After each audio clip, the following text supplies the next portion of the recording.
welcome to the TNT podcast hosted Crazy. by You messed me up. Okay. Please find us on YouTube and like and subscribe to our videos. Oh, I'm God. laughing because Tony, I was just saying to Tony, I'm very friendly. And I used to be very considered super flirty, but you don't find me like friendly. I don't find you friendly. Yeah. Now, I've never seen you flirt. Right. And Ever. that's because I'm married now. No, I know, but that doesn't mean you can't be friendly. Now, this year, I'd say in the last year, you've tried to be a little more friendly, and sometimes it works.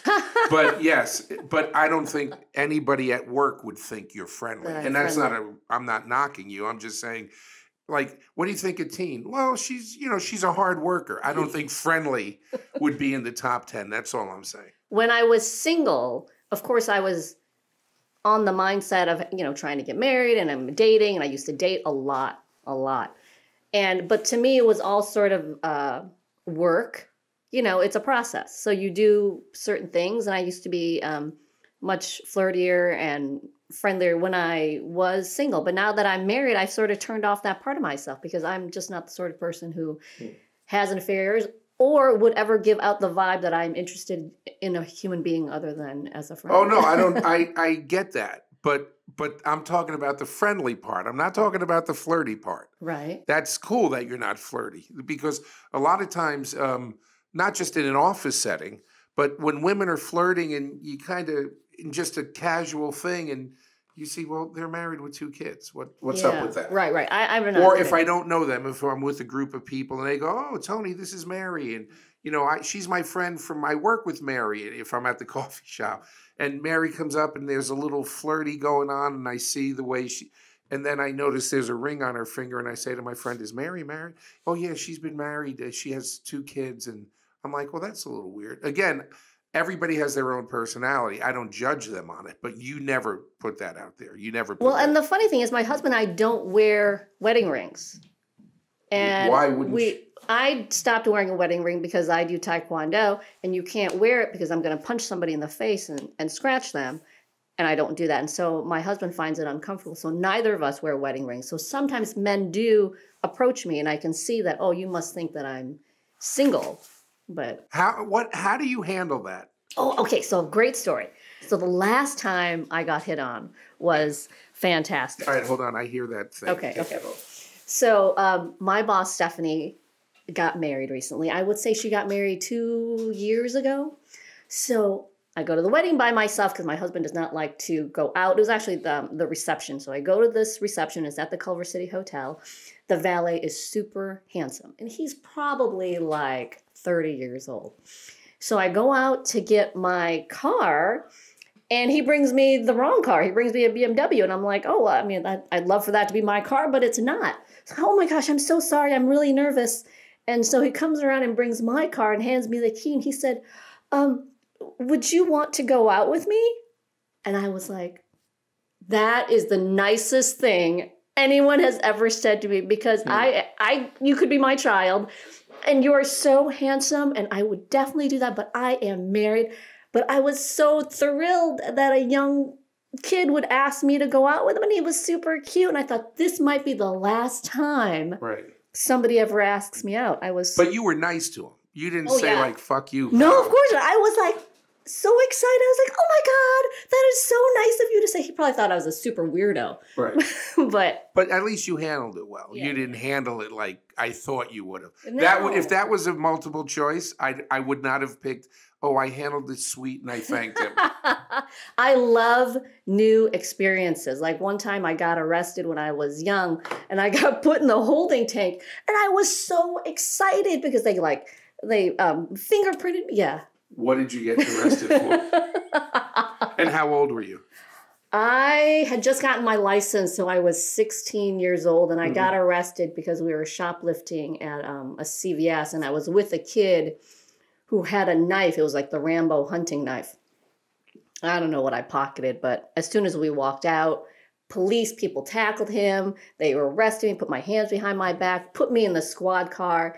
He was super nervous, but I was like, oh my God, I've never experienced this before. I'm super excited. So I got into the police station. I was like, what do you want me to do? I'm going to stand here. I'm going to smile. And they're like, why are you acting like you've been here before? Like you're enjoying this. And the funny thing is, the cop who was there to fingerprint me was the same cop who helped me when I got my license at the DMV when I was 16. Ooh. He said, don't I know you? I said, yes, at the DMV. I just got my license. I locked my keys in the car because I was so excited, and you came and you jimmied it. And he's like, now you're in jail. I'm like, I'm in jail. Is that the last time you were arrested? So that was the last time I was arrested. Yeah, I got booked. I had my record sealed. I learned how to do all that paperwork. But yeah, my sister had to come pick me up. But that was it. That was it. That wasn't the first time. Or was it you? Have you only been arrested once? There was another time I did not get arrested. My friends got arrested at the Nordstrom for shoplifting. Shoplifting at the time was a big deal. Yeah, was a big deal at the time. But I didn't have anything on me to shoplift, so they had nothing on me. So my other friends got arrested. And then later on, my friend stole a car, and then the cops came to talk to me about it because we would take the car joyriding. Well, you were a bad kid. I was a horrible child. I would jump out of the house window all the time. I'd sneak out. I'd be driving drunk. Did you smoke? I never smoked because I'm not good at it. I'm not a relaxed person. So I tried it once. Like my husband had a prescription. No, I mean smoke cigarettes as a young kid. I smoked cigarettes when I worked in France because everybody smoked. Right. And so then you've got nothing else to do. That was your first marriage. That was my first marriage, yeah. Right. And then I came back and I smoked a little bit, but I was like, this is horrible. And then pot, you don't do it because I don't smoke pot either. I don't do pot because I get paranoid. And the one time I do one hit, and then I said, I thought my husband was trying to kill me. I said, why did you put PCP in the pot? And I threw up twice. And he said, you are the worst person to do drugs with. Yeah, especially now, it's so good. When I was younger, in New York, it was dirt weed. It was brown. There were sticks. There was twigs. You had to smoke a whole joint to get high. Yeah, now it's one hit. Forget it. I take a smell of that grape ape, whatever it is, and it's like, oh my goodness. And I get paranoid. Yeah. I'm like you. The phone's going to ring, and it's going to be my sister telling me everybody I know just died on the East Coast, you know? So I'm a horrible stoner, so I just don't do it. You know? I think I'm too much. I like being in control, so not being in control weirds me out.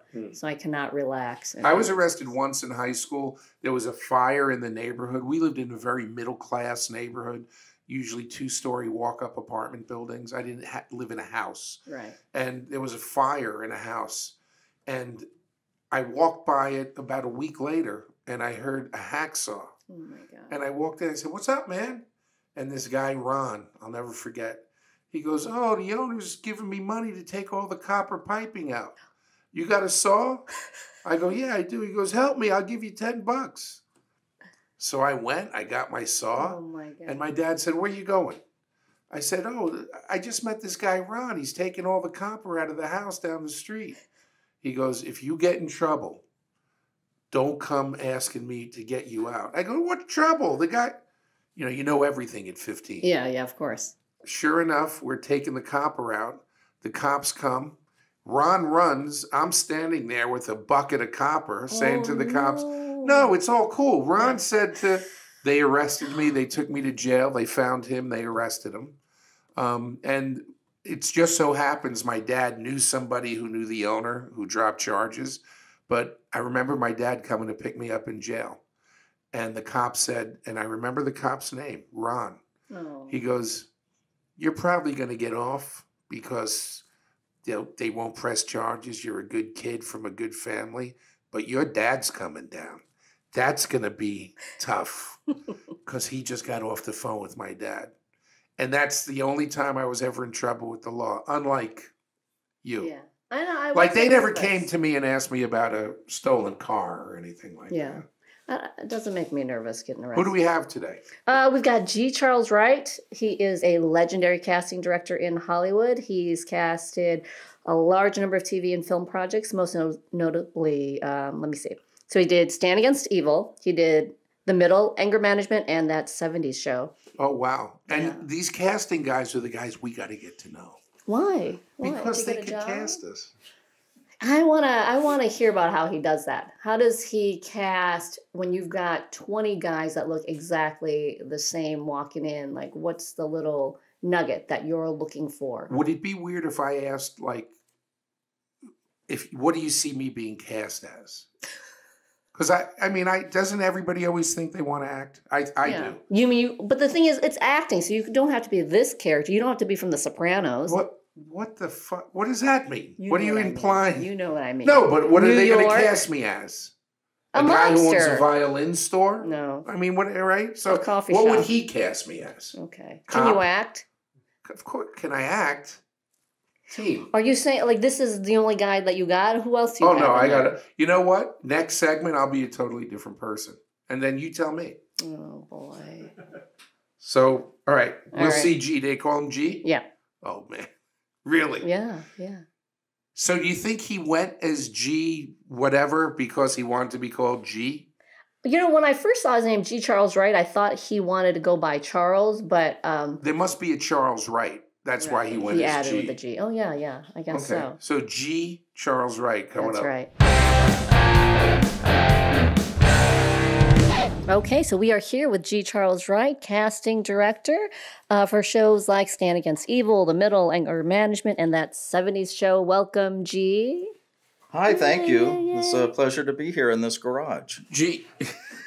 I love it. G. I have to ask you. I said to Tien, does he go as G? Yeah. And she was like, no, he goes as G. And I'm a little older, but I know G is cool. Like guys in that, hey, G. Oh, boy. Mhm. Where did G come from and why? Well, it came from, it's my first initial, which is, my first name is Jeff or Jeffrey. It's a Old English spelling, so it's Geoff. And when I tried to join the Screen Actors Guild, it turned out there was already a Jeffrey Wright. Oh, yes, the great actor Jeffrey Wright. The great from actor. Westworld. Yeah, exactly. So he was already in SAG. He had beat me to SAG. And at the time, nowadays, if I were joining SAG now, they would let me be Jeff Wright, which is kind of what I was. I always just was Jeff Wright. I could join because my name is spelled differently and it's not the same. They don't care anymore. But at the time that I was joining, it was after this big Michael J. Fox blow up. I don't know if you know anything about this, but Michael J. Fox's middle initial J does not stand for anything. He had to add it because there was already a Michael Fox in the Screen Actors Guild who was an older actor. And Michael J. Fox, of course, as you know, became big star, which incensed Michael Fox, who was this old guy who was at the end of his career was performing on a CBS soap opera that's still on the air called The Bold and the Beautiful. And he pitched a fit with the Screen Actors Guild because he felt that he was losing work because his name was too similar to Michael J. Fox's. It doesn't make any sense. But so they changed the rules, and you couldn't, like I couldn't have just, so when I went to join, they wouldn't even let me just be Jeffrey C. Wright. They wouldn't let me do it. When did you get in? What, 1830? This seems like a long time ago. It was just before the talkies. I got you. Right. I got you. This was 1989, I guess. G sounds so cool, though. Well, so the thing is I never liked my name. When I was a kid, I wanted to go by my middle name, which is Charles, and I asked my father when I was about 3 or 4 years old, if I could go by Charles, and my dad said absolutely not, which also kind of encapsulates our relationship. That's weird. And his parenting style. My dad went by his initials, which were CB for Charles Ben, and his dad went by his initials, which were BO for Ben. Wait, Benjamin your father's Ogilvy. name was Charles, but he wouldn't allow you to go by Charles. My dad, who is dead, was an asshole for the most part. On paper, a fairly nice guy, unless you were related to him, and that is substantiated by me and all 4 of his brothers. So, who are still alive. Anyway, so where did you grow up? Out here? I was born here. I grew up in Huntington Beach. My family is from the San Gabriel Valley. Okay, so you're a local kid. Yeah. My dad was his family was in Manhattan Beach, and then his family came from South Pasadena. My mom's family came from Monterey Park. If you know You the can't get any landscape. more local than Yeah, this it's very guy. local. It's okay, very. It's let's go back. yeah. So G. Charles Wright, you chose that. So anyway, so I have to change my name, and I went, well, I'll just go by Charles now. Because that's it. I'll just go by G. I'll change it to G. Charles Wright. They would let me do that. I thought I'll just go by Charles.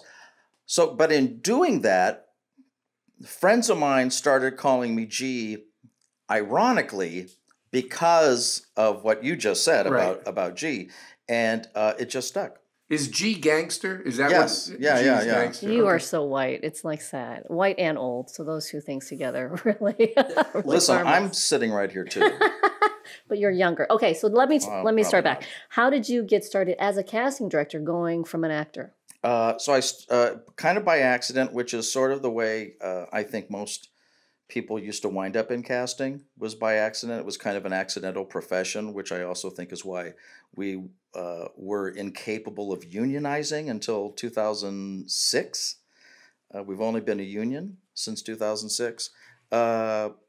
Anyway, I was an actor, trying to be an actor. I had jobs in the tech industry in the 90s, and those were my day jobs. And then I was working at being an actor and stuff. And I was in an improv class with another actress named Cecily Adams. Her dad was Don Adams, Yes. who was from Get Get Smart. Smart. Yeah, Agent 99. Yeah. I'll give you a little. 99 wasn't No, Get I'm sorry. Smart. 86. Yeah, 86. 99 was the Barbara girl. Felder. Yes, Right, exactly right. Oh boy. Oh, Jesus. Come on. Okay, Do you know who Don Adams was? God, this is going to be Of course long. I know. Anyways, let me Let hear G it. talk. Okay, G, This sorry. is what happens when you let young people in a conversation. I love that I'm referring to you as a young person, and you're probably 62. It's hard to say. She has the soul of a 62-year-old. Which makes you the youngest person. Yeah, at what the do they say? table. Yellow stays mellow. I never heard that. Never, because No. you're white. That's Oh, why. stop. Okay, so now we're back. And now accidentally. So Cecily Adams, she was this actress in my class, and we really got along. Turned out she was also a casting director, and she used to cast for Lieberman Hirschfeld Casting, which was a big operation at the time. She was doing Third Rock from the Sun. Mm. And anyway, so we become friends. I started taking a class that she taught that was an audition technique class. And I did that for a few years and started, after about a year or two, became her administrator for the class. I would, sign the people up every month and take care of all that bookkeeping stuff. And we became pretty close through that. Anyway, the last tech company I worked for got bought. It triggered a little stock plan that I was in. I'd only worked for this company for about 2.5 years, so it wasn't a huge payout for me, but it was just enough money for me to look at it and think, I really hate my job. Right. I was able to pay off all of my credit card debt and start over. So I went to her and said, could I intern in your casting office and maybe try to use that as a way to maybe jump into like a writer's assistant job, because I thought I would be a good TV writer. Most of the jobs I'd gotten up until that point, I had got because people like my writing. And so I thought I'd try that. Anyway, so I started interning in her office, and there were several actors that interned in casting offices. A lot of actors still intern in casting offices. And they would show up for 1 or 2 days a week, maybe to help run a audition session, stuff like that, and kind of get to see what it's like from the casting perspective. But I didn't have a job. So I show up every day. And initially, Cecily would say, show up at 2 and, stay until 6. And then I would get there at 2 o'clock, and sometimes there'd be sessions to help run and that kind of thing. And I'd answer phones and do all that stuff. And then I discovered the reason they had me show up at 2 is because they took lunch from 1 to 2. So they had me coming after lunch. But there was, what I didn't know was that this was working at Carsey Werner Productions, which was the last independent TV studio. And they were at CBS Radford. they had their own kitchen and they served free lunch to their employees. Oh. So when I found out that there was free lunch at 1, I just started showing up at noon, and I put in an hour, and then I go eat free lunch. And then I got to know the people that ran the kitchen at Carsey Werner, and they would say to me, "Hey, how come we never see you here at breakfast?" And I said, "Wait, you got breakfast?" And they go, "Yeah, we got breakfast in the morning, from like 8 in the morning until like 10. So then I started showing up at 9. Wow. I mean, I didn't have a job, right? So I didn't have a job. Plus, and I was really into this. So I would show up for the free food. And so I'm staying and I'm having breakfast now, and then I'm having lunch. And then they say to me, "Yeah, we have dinner here too." What the? Oh, What Lord. So I would and since I came from real jobs, I knew how to work in an office. And before I had worked in offices, I used to wait tables. So I also know that if there's time to lean, there's time to clean. Yes. And so I really turned the office around. Wow. And I would just be there all day. And what I discovered in doing that was that I really liked casting, and it kind of pulled on all of my strengths. It was kind of like the job I felt I had been training for my whole life, and didn't know it. So you knew you loved the industry. You loved the idea of the industry. Yeah. You had to find your place. I kind of had to find my place. Well, they say that if you can find something that you like to do besides acting, you should do it. Well, that's kind of what I found. I also started booking more acting jobs working in the casting office. I got to be in a short film that ran on HBO for 3 years. Wait, did you feel like you learned from being a casting director what to do in the room and how to do the characters better? I learned that from the audition technique class I'd been taking with Cecily. And then when I got into sitting in auditions, I realized how many people didn't know that stuff. Booking jobs is still tough and it's hard. And I don't think I was ever cut out to be a full-time actor because it's a crazy-making profession and I like a little stability. Yeah. And it turns out that casting offers you a little stability. So I just kind of stayed with it. I picked up a few jobs, and then I kind of discovered that when I would book like a co-star on something. I have to go show up on a set for a day. It would drive me crazy because I would be out of the office for a day, and there was still all the stuff I had to do for casting. And this is before everything was, internet and email. People were still phones and all that stuff. So it stressed me out not to be at work. And so I just kind of stayed with it. And if Cecily and I left Lieberman, what had been Lieberman Hirschfeld, became Lieberman Patton Casting. And then we left, and she started her own Cecily Adams Casting. I went with her, became her associate. She mentored me. She passed away from cancer, and then when she passed away, they promoted me at That 70s Show, and I took over casting. That's fantastic. So now, is that you have your own casting company? Kind of. I mean, it's not a real company. It's that they hire me. It's kind of like independent contractors. So I don't. Some casting directors do have their own company, and they have their own space and their own corporation, and they hire their employees. I kind of just go from production to production. I was lucky enough to be at 70 Show for 7 of its 8 seasons, and then while I was there, I was able to do other projects. They let you do other things. By the way, are those pants from that show? No, No? These are. I am wearing. They're just like sweatpants. Okay, they're cool. Trendy, Though. yeah. Thank you. They're very, very cool. Well, I'm not working right now, so I only wear sweatpants. What was that movie you said that ran on HBO for 3 years? Okay, sorry. Next. No. I'm trying to remember what it was called. It was about a guy who was eating people. It was like a David Ogden Stiers from MASH. He was the name character in it, and then he played like a biology professor at a college, and I was his TA, and then there were 2 young people who were the leads. And this will be for our 15 seconds of fame, where our audience members have to find you in a clip. Oh, I don't know if you can find. I wish I could even remember what the name of it was.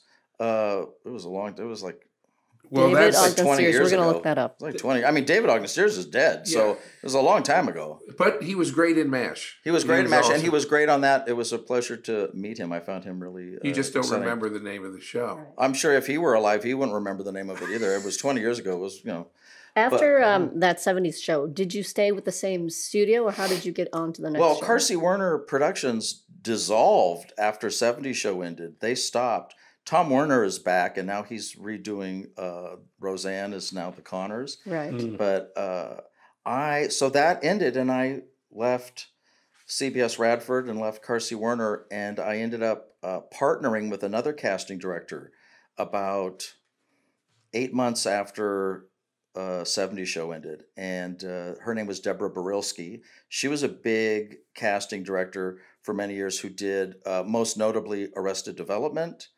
And Great show. Yeah, and she did Home Improvement with Tim Allen. And a lot of stuff. I mean, tons of stuff.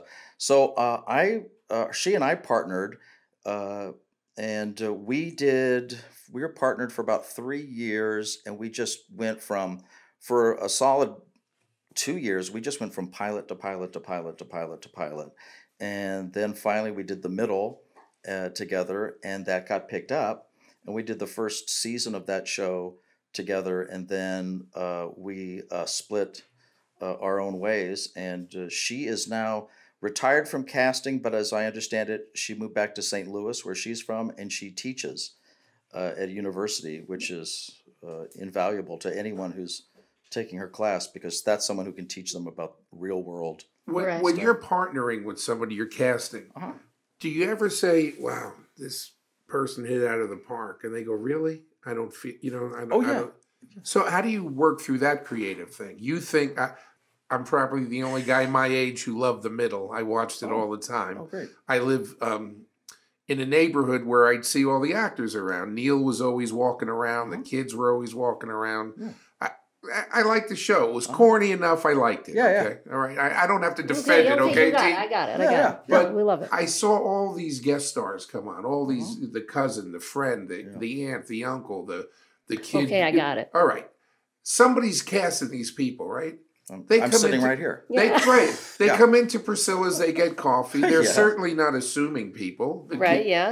So what's the question? And I'm thinking to myself, how many people have to make this creative decision on, this is Sue Heck's boss at the baked potato. Okay. This kid is going to be her boss. Okay. You might like it. Your partner might like it. The director has to sign off. Usually not the director, right? Is it just the showrunner, the producer? Well, the showrunners are the ones, the writers dictate everything on television. So a director signs off on everything in a feature film. But not on TV. But not on TV. The directors on our show, on The Middle, we had one in particular who directed the lion's share of the episodes. Her name is Lee Charlotte Schemmel. Lee would, or any of our directors would be sitting in on our producer sessions and would chime in. But the two people who made all those decisions make all of the decisions for everything on the show, and that's Eileen Heisler and Deanne Helene. And they were the showrunners. They're the showrunners. They created the show and then ran the show the whole time, and they make the decisions with like they do with everything else. So I audition actors. I sift through the people that I think are good. I may bring them 4, 5, 6 choices, and typically they will see one of those. And so more times than not, they're on the page with you. He gave us 5 good people. We like John, or we like. Okay. And sometimes they would see 6 people and think, no, we don't have it. Let's see more people. And then they may give me some more specifics on what they're looking for after that. And then we have another session, and then they would pick somebody. Now, how many headshots do you get per role? No, I mean, I know it. I'm going to tell you. Well, it depends on the age range of the role. If they're in their 20s, big range. If they're in their or 18 to play, over 18 to play younger.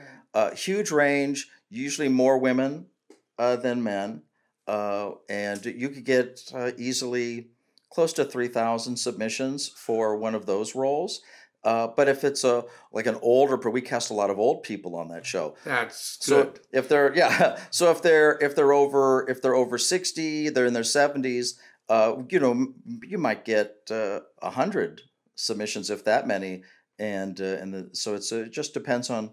And also, if they're in their 30s or 40s, that's usually a pretty big group. And when you get your headshots, do you go with the name agencies first in your little folders, or do you really open all of them, or do you just hit like, man, I already got 100 on my list, I do not want to open one more? So the way it all works now, it's all online, and I say it's kind of like a dating profile. It's like a dating app or something, where you get all these headshots and resumes, and you can choose to see just certain agents or managers. You can choose to see all this stuff because it's all on your computer.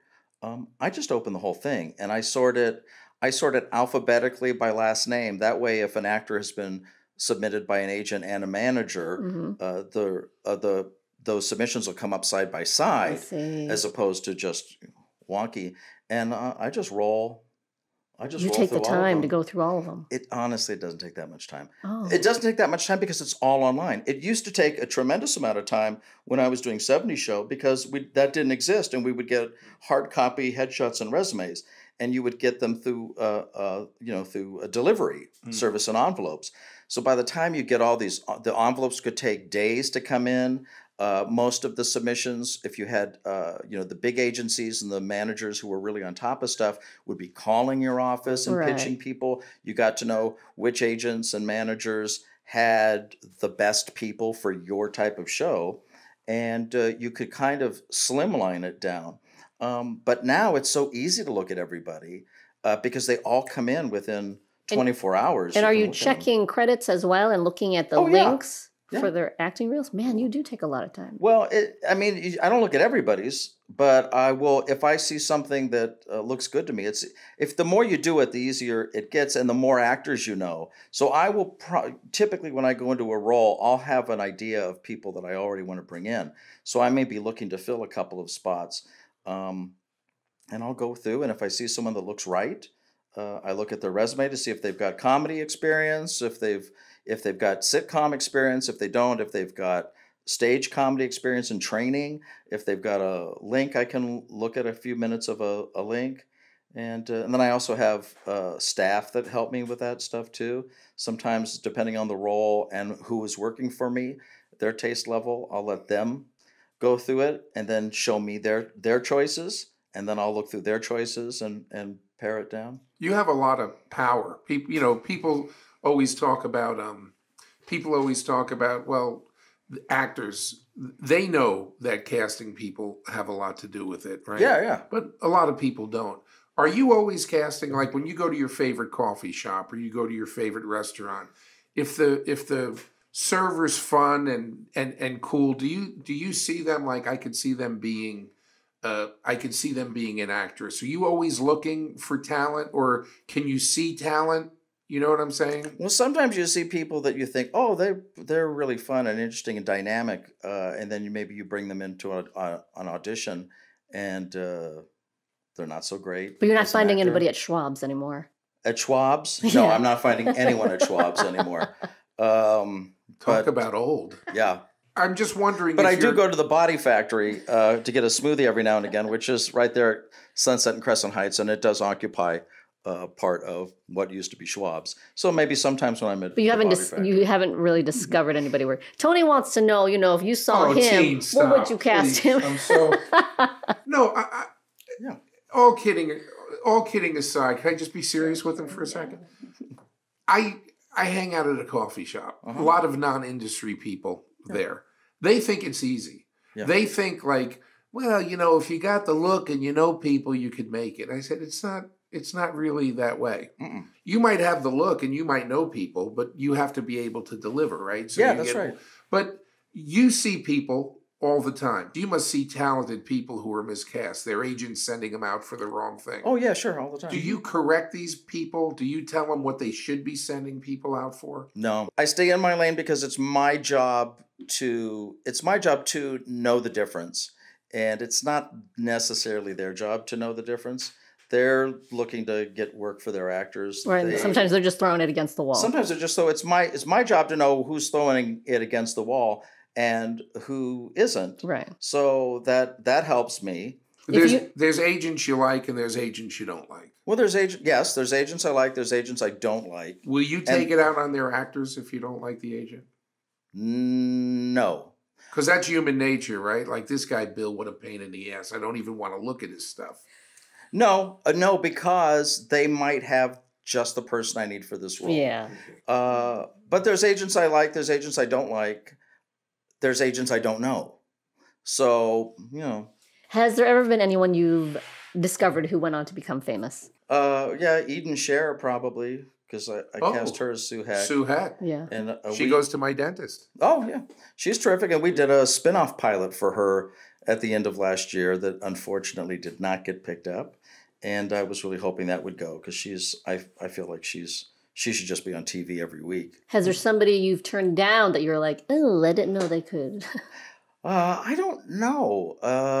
There are people that sometimes get better, or maybe they didn't seem that funny when I saw them. Right. But yeah, but there's a lot of people that I've seen that have gone off to be, big.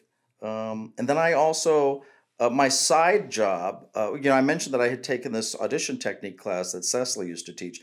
When she and I were still working together, she got pregnant and she didn't. Now she had a baby. And, we were casting the show. She no longer wanted to run her audition technique classes anymore. So they stopped. And I had started doing casting director workshops, which were an opportunity for me to meet actors that maybe you would not otherwise get to meet. And I would see actors in these workshops where they would come in and I would pair people up based on their headshots and give them a scene, like a 2-person scene that was maybe 4 or 5 pages. And I would watch actors do these scenes. And I would often see actors that were really terrific doing these scenes and then call them in for auditions. And then they would audition and just be dreadful.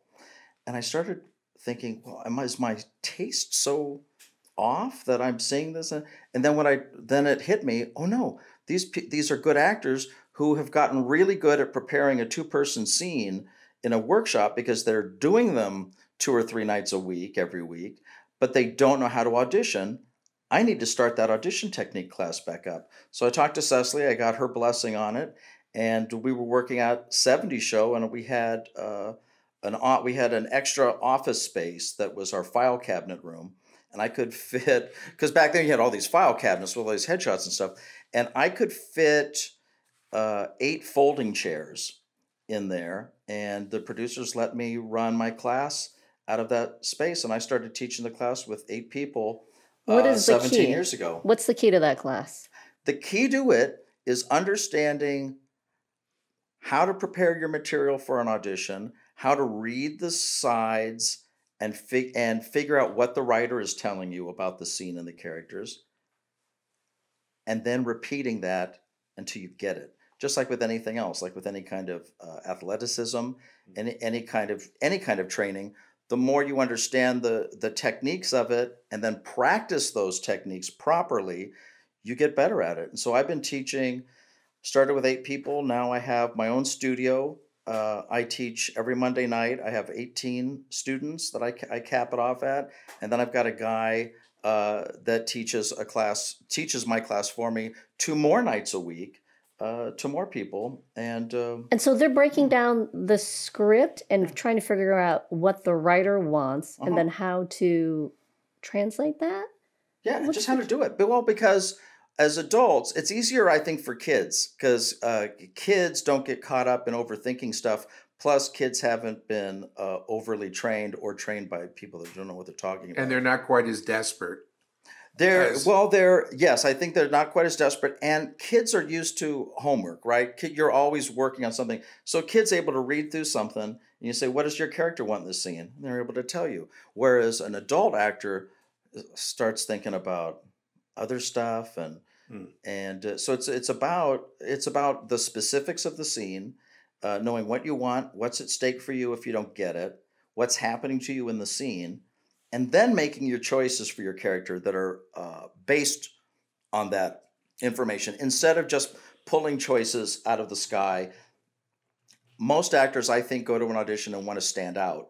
And so what they think the best way to stand out is to do something that nobody else is doing. Right. So they just pick choices out of the blue that have nothing to do with the material, and they stand out, but not in a good way. You know, I never took a test well. I just wasn't smart test wise. So I'd say, hey, I don't test well, but I know the work. Are there a lot of actors who they just don't they just don't audition well, but they can act? Is there can you be that guy who you just blew it in the audition, but actually I've seen his reel and he's not bad. But you can't get him the job. Yeah. Right. Unless they audition well, because there's so many, because the audition, I feel, is really the job. Like, it is. When you get the job, it's like, okay, but the auditioning is. The audition is definitely one segment, a big segment of it. If I know a lot of actors that are great actors but lousy auditioners, and I know some, okayish actors that are great at auditioning, and those okayish actors are going to work a lot more than great actors that just don't know how to audition. But anyway, that's what I teach in my class, and it's great. When you have to tell someone they didn't get the gig, right? Yeah. They came back, they call you have a call back, and they don't get it. Mm-hmm. That has to be tough, no? I don't think do you call them when they don't somebody get it? does. Just like, the agent. The agents do. We only call the person who got the job. Yeah, they only call. But that still has to be tough. Like if you're a human being, you meet people, they come in. A lot of these, No. The one is when they blow it in the room, right? Oh, and your face can't fall, right? What's the worst someone's ever blown it in the room? And what's your reaction to that? Like, you got to be like, that was great, Jim. I mean, well, usually that's what they'll say is the thank you, and then they leave.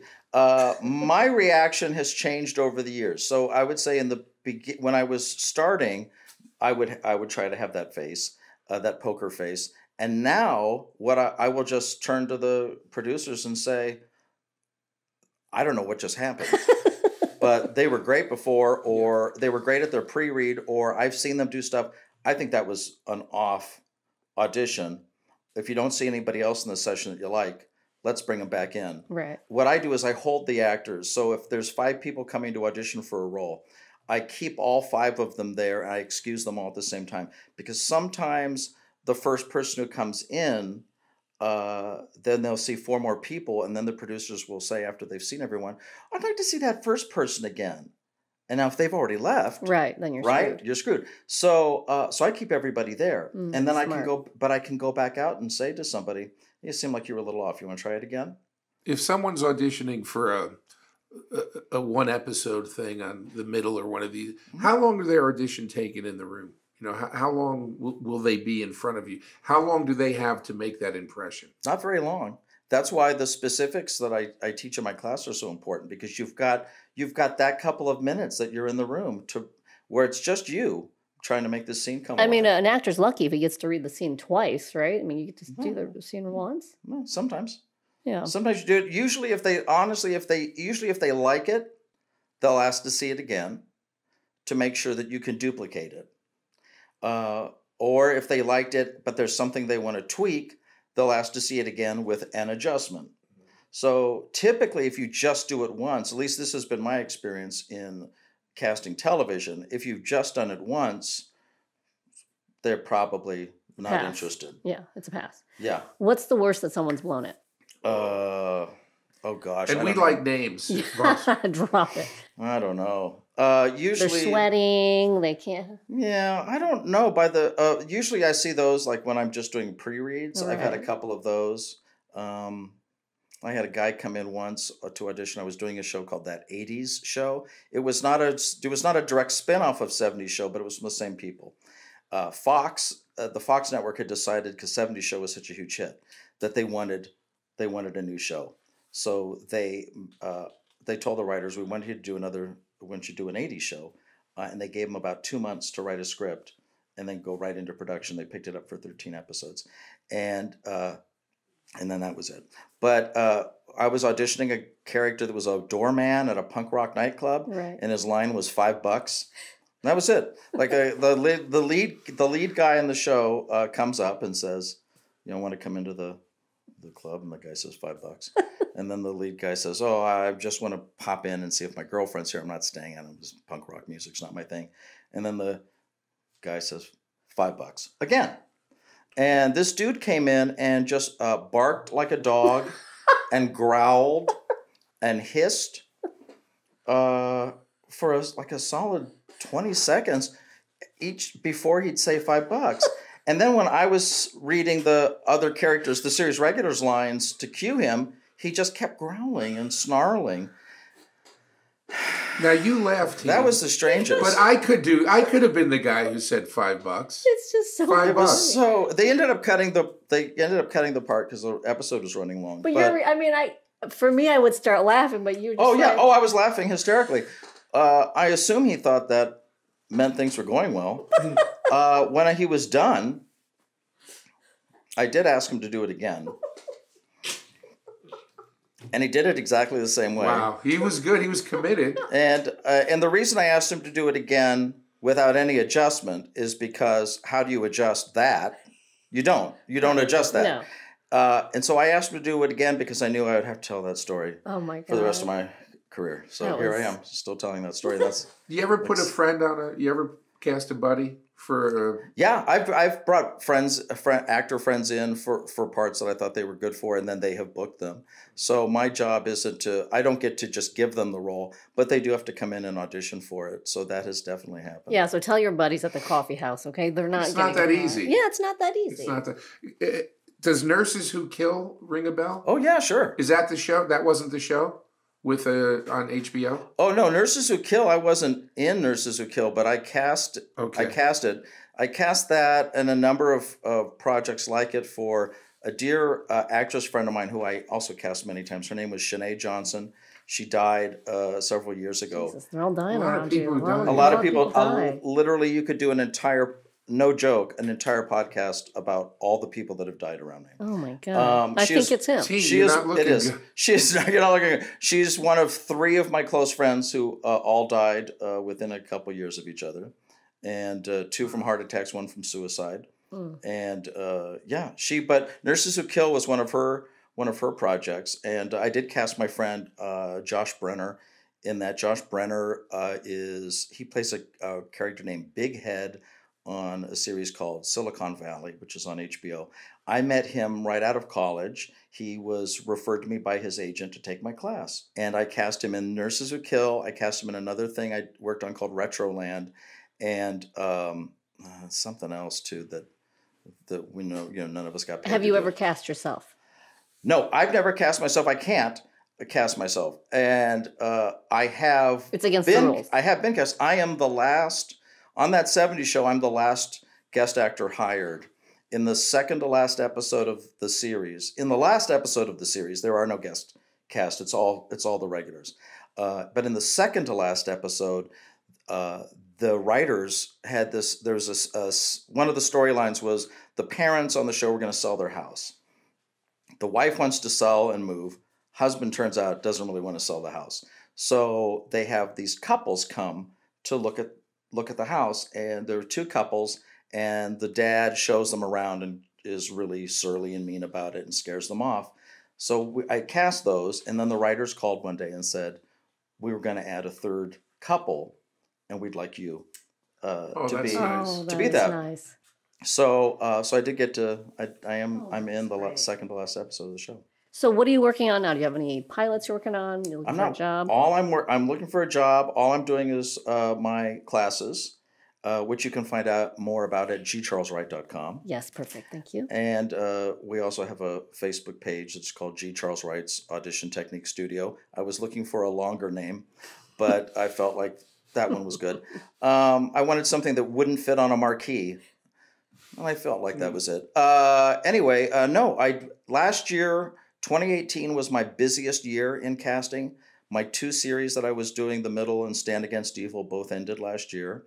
I did 3 pilots, and I also did a what do you call it? A social media campaign, ad campaign for a movie called The Happy Time Murders, which is a Jim Henson company. I've done a lot of stuff for the Henson company over the years. So it was a super busy year, and then this year I didn't get anything. And one last thing, actors want to know: do the postcards ever work? Yeah, I think they do. Some actors tell me that that certain casting directors do not want to see postcards from you, and they will tell you we don't want to see postcards. I would recommend that you send postcards to any casting office you've ever worked for, keeping them updated constantly on what you're doing. Right. If it's simple updates. I just went, had an audition that went well, or I just had a call back for something, or I just booked a commercial, or I've got a part in something that's coming out, or I'm taking a new class at such and such.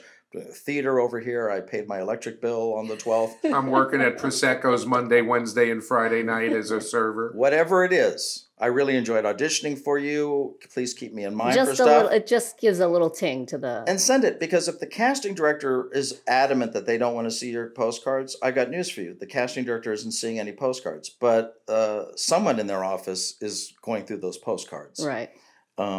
Somebody in my office, when I'm working, opens my mail and does all that, and I like to look at it. Right. But in other offices, maybe the casting director doesn't want to see anybody's postcards, but somebody does. And those associates and assistants who are working for that casting person invariably will be asked from time to time if they know anybody for a part.